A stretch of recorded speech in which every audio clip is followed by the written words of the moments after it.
자, 이번 시간에는 충분 조건과 필요 조건에 대해서 한번 해보도록 할게요. 자, 이게 충분 조건과 필요 조건은 문제 푸는 것도 중요하고요. 그 다음에 개념에 대해서 아는 것도 중요한 두 가지 다 여러분들이 알고 계셔야 됩니다. 자, 우선 충분 조건과 필요 조건이 무엇인지 한번 알아보도록 할게요. 자, 저번 시간에 우리가 조건 P랑 조건 Q가 있을 때 이렇게 하면은 P이면 Q이다. 요게 이제 가정과 결론 형태가 되면은 이게 뭐라 그랬습니까? 명제가 된다라고 말했어요. 명제가 된다. 그래서 명제가 되면은 참과 거짓을 갖다가 우리가 결정할 수 있는 거잖아요. 그렇죠? 근데 P이면 Q이다가 참일 때, 자, P이면 Q이다가 참이란 말을 갖다가 우리가 기호를 어떻게 쓰냐면 짝대기 덮고 이렇게 두 개 이렇게 돼 있으면 요거는 P이면 Q이다가 참이에요. 참. 이렇게 되면 P이면 Q이다가 참이다. P이면 Q에다가 참일 때, 자, 보세요. 요것도 조건이고, 요것도 조건이잖아요. 그렇죠? 조건 P도 조건이고, 조건 Q도 조건이잖아요. 그렇죠? P면 Q에다가 참일 때, P면 Q에다가 참일 때 P는 Q이기 위한 충분 조건이에요. 그 다음에 Q는 P이기 위한 필요 조건인데, 자, 이게 말이 어렵습니다. 자, 일단은 쌤이 뭐부터 할 거냐 그러면 왜 이름이 충분 조건이고 왜 필요 조건에 대해서 한번 얘기를 해보도록 하겠습니다. 자, 이렇게 되면 진리집합을 한번 봅시다. 진리집합 이렇게 쓰면은 P면 Q에다가 참이면은 어느 것이 더 작아야 됩니까? P가 더 작고 Q가 더 작아야 되는 거예요.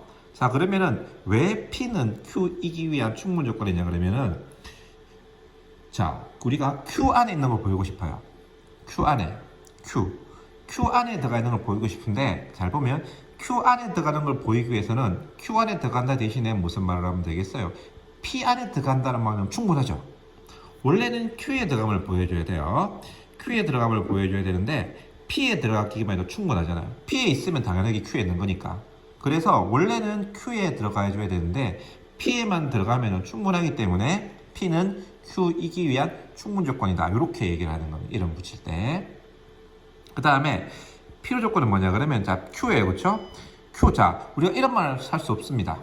Q에 있다고 해서 P에 있다고 말 못하죠. 왜 이런 것들 있잖아. 그렇지? 그래서 Q에 있다고 해서 P에 있다고는 말 못하지만 무슨 말을 할 수 있냐 그러면 Q에 없으면 어디에도 없습니까? Q에 없으면은 Q에도 없죠. 그래서 이런 말을 할 수가 있어요. P에 있기 위해서는 최소한 어디에 있어야 된다? Q에는 있어줘야 된다. P에 있기 위해서는 최소한 Q에는 있어줘야 된다. 그래서 P에 있기 위해서는, 그 말을 바꾸면 P에 있기 위해서는 Q에 있을 필요가 있다. P에 있기 위해서는 Q에 있을 필요가 있다라고 말해서 필요 조건이다 라고 말을 합니다. 그래서 우리가 충분 조건과 필요 조건에 대해서 이름을 왜 그렇게 지었는지를 여러분들이 알고 계셔줘야 돼요. P는 Q이기 위한 충분 조건이란 말은 Q임을 보이기 위해서는 P만 만족하면 된다. P 안에만 있으면 충분하다. 그래서 충분 조건이고요. 그 다음에 Q는 P에 있기 위해서는 최소한 어디 있어야 된다? Q에 있을 필요가 있다. 라고 말해서 필요 조건이다. 라고 말을 합니다. 자, 그러면 일단 여기 개념이고 문제는 어떻게 푸느냐? 문제는 풀 때 자 보세요. 이렇게 합니다. 항상 배치를 잘해. 조건 두 개가 있잖아요. 그러면 조건은 항상 뭐는 이렇게 주어는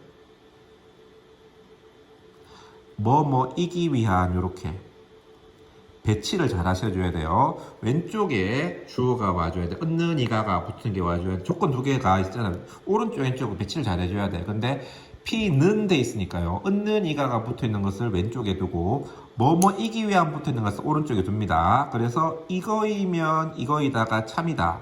참이란 말은 부분집 기호 이렇게 되는 거죠. 그렇죠? 진리집합을 구했을 때 이렇게 되는 거 아닙니까? 요게 되면은 충분 조건이에요. 그 다음에 요거이면 요거에다가 참이다. 무슨 말? 요렇게 되는 거죠.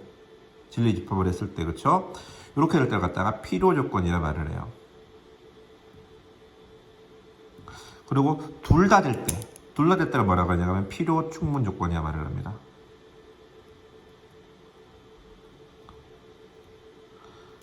둘 다 된다면 두 개가 같다는 말이죠.